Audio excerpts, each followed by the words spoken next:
جب وہ 100 پوری ہو گئی تو یہ مزدور پھر وہیں سے گزرا اور کہنے لگا یار آج مجھے پھر بڑی ضرورت ہے، وہی پیسے دے دے جو اس وقت تو دے رہا تھا۔ سبحان اللہ۔ تو میں نے کہا کہ بھائی یہ 100 کی 100 بکریاں یہ ساری تیری مزدوری ہیں، لے جا۔ سبحان اللہ۔ اللہ یہ میں نے تیری رضا کے لیے اس کو 100 بکریاں دی تھیں، اگر یہ میرا عمل قبول ہے تو آج اس عمل کے وسیلے سے ہماری یہ مشکل آسان فرما دے۔ سبحان اللہ۔ تو کہتے ہیں کہ حضور پاک صلی اللہ علیہ وسلم نے فرمایا تھوڑا سا پتھر خود بخود ہٹ گیا، سبحان اللہ۔ خود بخود ہٹ گیا اور رستہ بن گیا، ہل گیا۔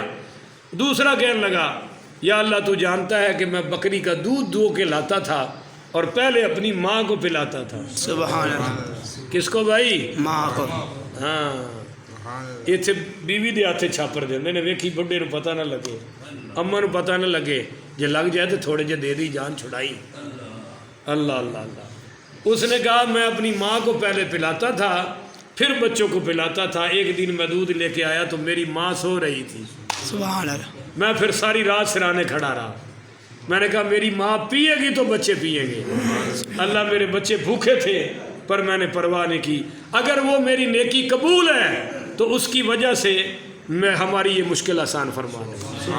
تو کہتے ہیں کہ پتھر تھوڑا سا اور خود بخود ہٹ گیا۔ سبحان اللہ۔ پھر تیسرا بولا جو آپ کو اصل سنانا تھا، وہ کہنے لگا کہ بھائی یا اللہ تجھے پتہ ہے کہ میرے چچا کی بیٹی بڑی خوبصورت تھی اور نوجوان تھی، میں اس کو گناہ کی دعوت دیتا تھا، وہ مانتی نہیں تھی۔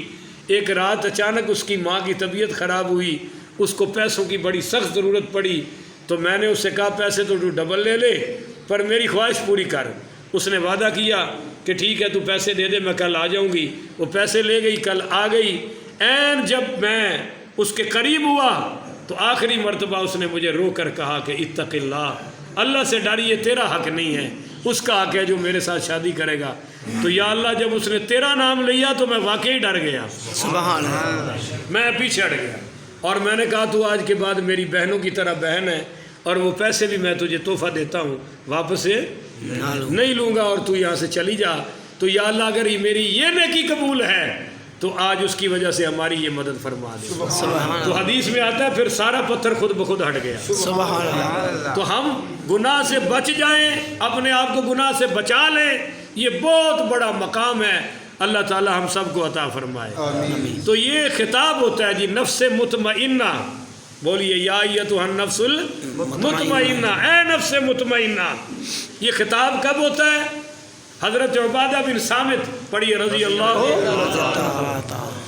تعالیٰ عنہ کہتے ہیں کہ حضور پاک صلی اللہ علیہ وآلہ وسلم نے فرمایا جو اللہ سے ملاقات کرنے کو پسند کرتا ہے، محبت رکھتا ہے، اللہ بھی اس سے ملاقات کو محبوب رکھتا ہے۔ سبحان اللہ۔ اور جو اللہ تعالیٰ سے ملاقات کی کراہت، نفرت رکھتا ہے، اللہ تعالیٰ بھی اس سے کراہت رکھتا ہے، اللہ بھی اس سے پیار ہے نہیں کرتا۔ تو اماں جی عائشہ صدیقہ رضی اللہ تعالی عنہا کہنے لگی یا رسول اللہ، اللہ سے ملنا تو ملاقات تو موت کے بعد ہی ہونی ہے اور موت کو ہم میں سے کوئی پسند نہیں کرتا، تو پھر تو اللہ کی نفرت میں آ گئے۔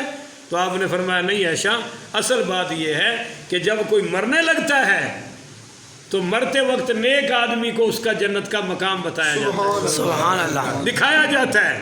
موت کی دو قسمیں ہیں، والناشطات نشطا، آرام کے ساتھ، نشاط کے ساتھ، سکون کے ساتھ روح نکلتی ہے جس کا اس میں ذکر ہے، اور دوسرا والنازعات غرقا، والنازعات کہ فرشتے غوطے لگاتے ہیں مگر روح نکلنے کا نام ہے نہیں لیتے۔ اس کو پتہ ہے کہ میں نے دنیا میں کیا کیا ہے، آگے میرے ساتھ کیا ہونے والا ہے۔ فرمایا عائشہ جب کوئی نیک مرتا ہے تو اس کو اس کا جنت کا مقام دکھایا جاتا ہے، اس کو اللہ کی رضا کی بشارت دی جاتی ہے، تو وہ پھر خوش ہو جاتا ہے۔ تو جب وہ خوش ہوتا ہے تو اللہ بھی خوش ہو جاتا ہے۔ سبحان اللہ۔ اور کافر، بے ایمان، بدکار، سود خور، زانی، شرابی اور خاص کر بے نمازی، جب اس کی موت کا وقت آتا ہے تو اس کی ٹھکائی پھر اس کو دکھائی جاتی ہے کہ یہ تیرا انجام ہے، یہ تیرا آگے مقام ہے، چل۔ اس وقت پھر یہ چیخیں مارتا ہے، یہ کہتا ہے حالو میں مر گیا، میرے ساتھ بہت بری ہو رہی ہے۔ تو یہ اللہ سے نفرت کرتا ہے، اللہ اس سے تو یا ایتھا النفس المطمئنہ، اے نفس مطمئنہ، ارجعی، لوٹا، الی ربک، اپنے رب کی طرف۔ اب لوٹا کون کہتا ہے؟